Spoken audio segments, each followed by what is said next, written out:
This is our 7th video of 7 appointed times.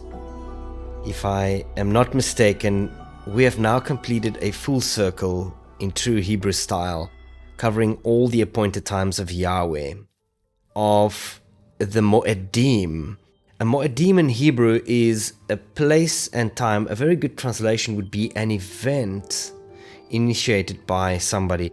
And in this case, we're looking at the appointed times of Yahweh. There's very often a massive misconception that these festivals that we're looking at, or these appointed times, are the feasts of the Jews, where in actual fact it is the appointed times of Yahweh himself.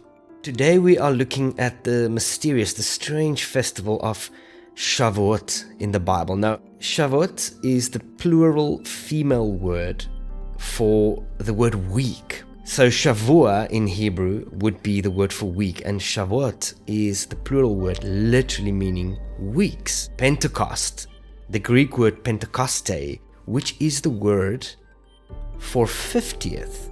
Now, where this word comes from is that the Bible is explicit in that we have to count 50 days from the Sabbath within the Passover.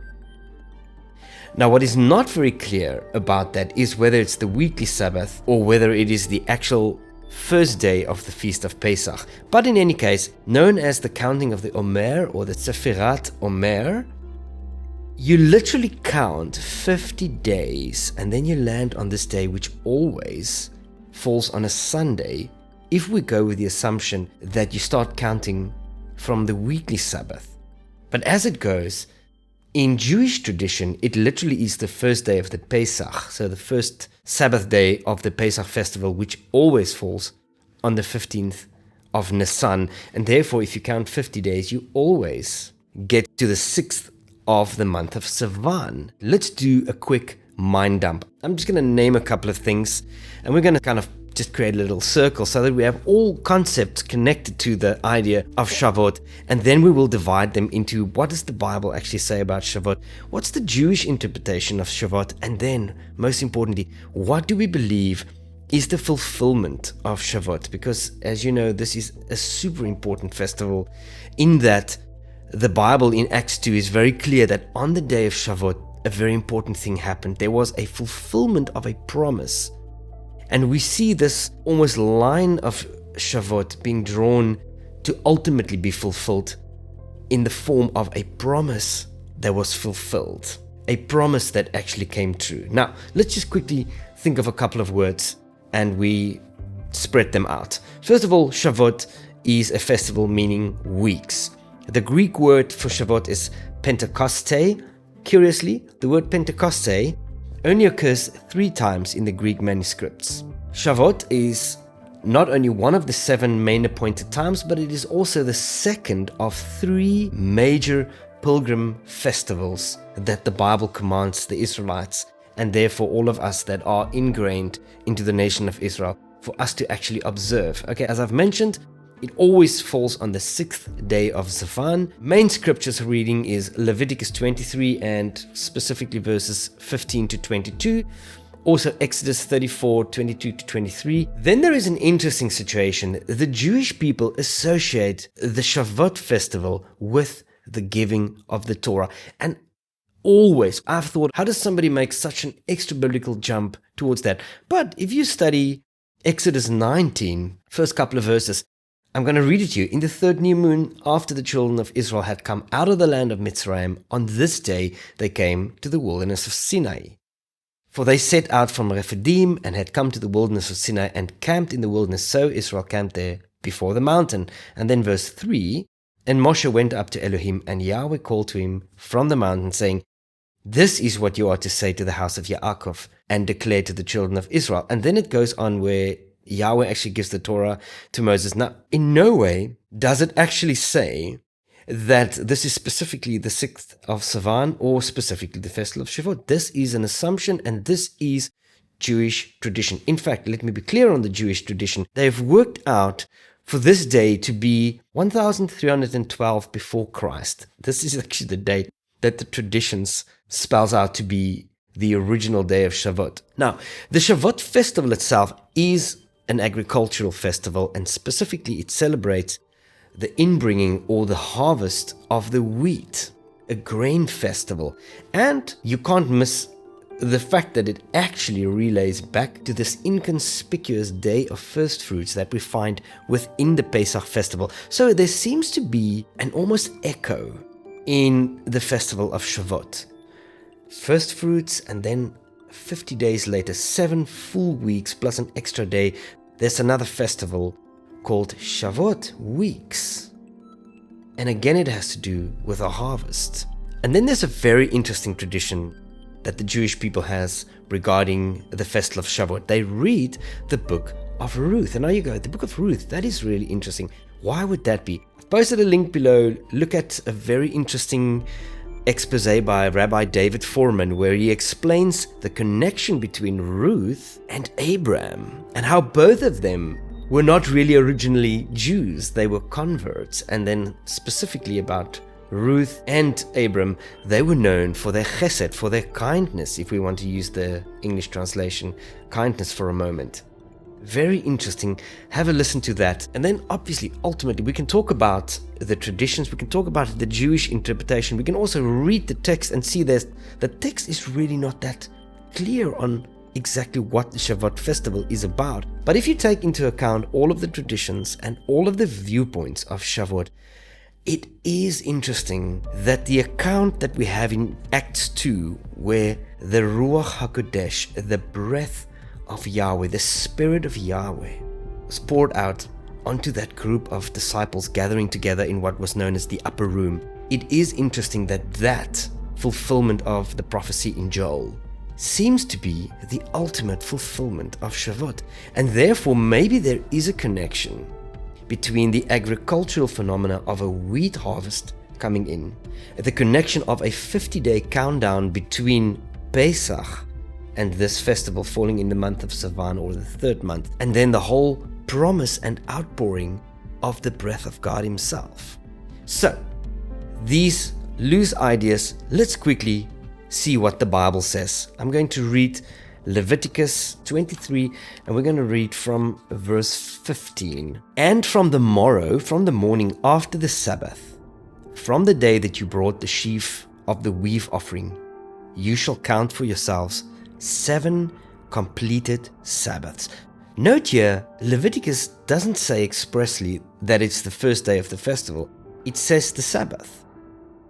Now, unless it specifies a Sabbath, the Sabbath is the 7th day of the week, so it's the weekly Sabbath. This is at least the way I interpret it, and I am open to correction. But just from reading it, it looks like it's speaking of the weekly Sabbath. And from the morning after the Sabbath, from the day that you brought the sheaf of the wave offering, which again refers to the Feast of First Fruits, Yom HaBikkurim, which we know occurs on the first day of the week within the Pesach.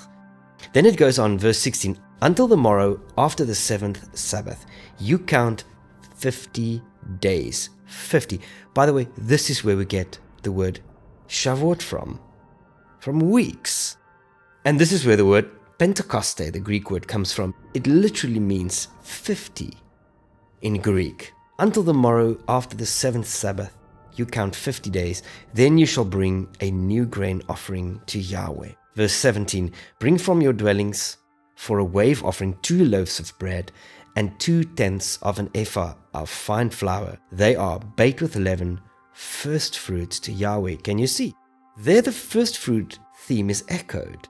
So it says from the day of first fruits, Yom HaBikkurim, which is in the midst of the Pesach, you count 50 days. And by the way, this is known as the counting of the Omer, or in Hebrew, Sefirat Omer.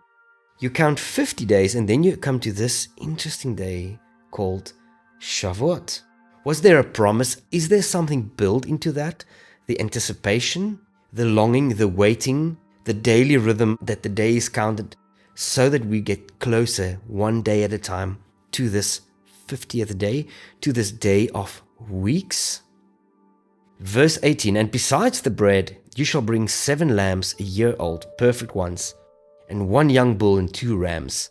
They are an ascending offering to Yahweh, with their grain offering and their drink offerings, an offering made by fire for a sweet fragrance to Yahweh.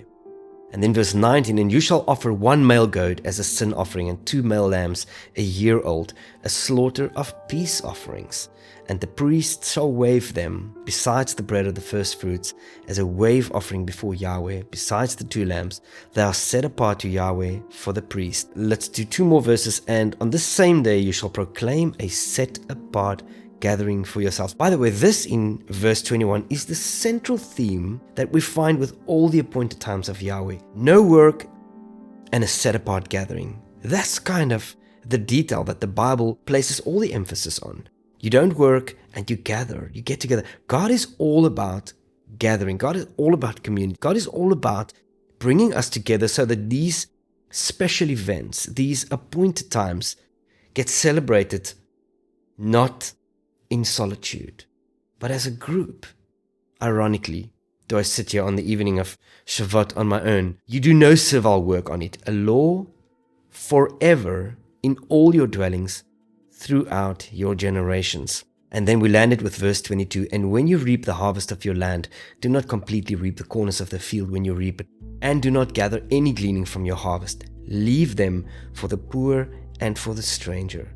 I am Yahweh, your Elohim.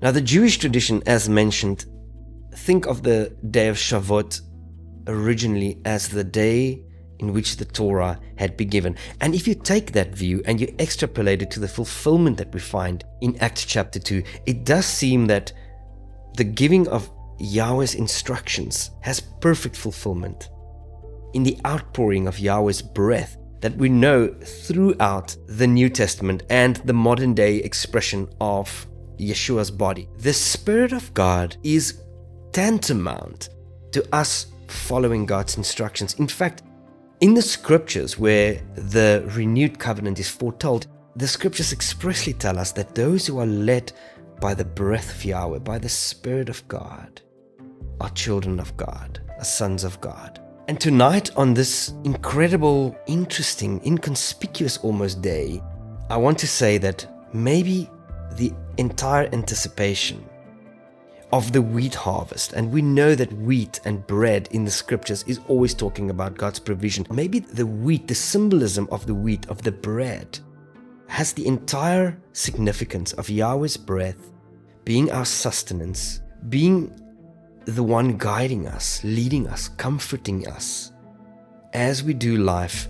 And then obviously, let's just quickly read Joel 2 as a prophecy, verse 28. And it shall be in the last days, says Elohim, that I shall pour out my spirit on all flesh. And the Hebrew there is, I shall pour out my breath on all flesh. And your sons and your daughters shall prophesy, and your young men shall see visions, and your old men shall dream dreams. And also on my male servants and my female servants I shall pour out my spirit in those days, and they shall prophesy. And I shall show wonders in the heavens above and signs in the earth beneath, blood and fire and vapor of smoke. The sun shall be turned into darkness and the moon into blood before the coming of the great and splendid day of Yahweh. And it shall be that everyone who calls on the name of Yahweh shall be saved. Maybe everything of the harvest festival, maybe the prophetic countdown of the Omer, maybe all of that was significant towards creating anticipation, creating a waiting, creating a target that everyone who calls on the name of Yahweh will be saved. And some of the scholars say you will recall that 3,000 lives were taken in the desert. And in the same breath, 3,000 were added to the community of followers of Yeshua in Acts chapter 2. And I want to leave this with you today. I'm not exactly sure how to celebrate Shavuot. For me, this is a day that I am mindful about stopping, but maybe we should be mindful to plead and be filled with the breath of God. with the Spirit of God. My prayer for you, for me, is in this Shavuot festival, in this day that we call weeks, the strange day. What a name for a festival. That we will literally take the time to ask the difficult question, what is this really about? Or is it not that obvious that God wants to fill us with Himself, with His own breath, so that the scriptures can become true, so that the apostolic writers who said, those who are led by the Spirit of God, those who are led by the breath of God, they are called sons of God. Maybe this is what we remind ourselves. And maybe in the spirit of commemorating the giving of the Torah, we now commemorate that the Torah is written on our hearts. I'm leaving questions because I don't actually know exactly what the answer is. But this is the beauty of studying the scriptures. We go in circles and we go deeper. And every year we revisit these same events, these same places in time, these same appointed times on God's calendar. Every year we go around the circle, we go deeper. And we discover new layers like peeling an onion. And this is the message that I'm leaving with you today. May we discover in a renewed fashion the breath of Yahweh, the Spirit of God. Be blessed. Till next time.